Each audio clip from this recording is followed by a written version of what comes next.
Nagpawaw sa mga netizen ang isang video dahil tila nakunan at nakita sa totoong buhay ang ibong Adarna na dati ay napag-aaralan at nababasa lamang natin sa mga libro.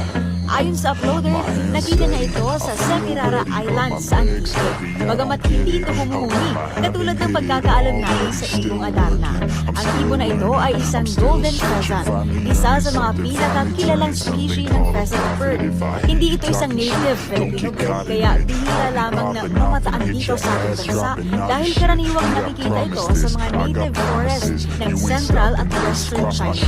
Samantalang bukod dito, may ilang pagkakataon na rin This, I will not quit, man, I'm on it, honest. I'm gonna launch quick, then I'm gone. It's just a matter of time before I'm over the climb and moving under my prime. Just quit my 9 to 5, I'm rocking, and they watching, cause it's shocking.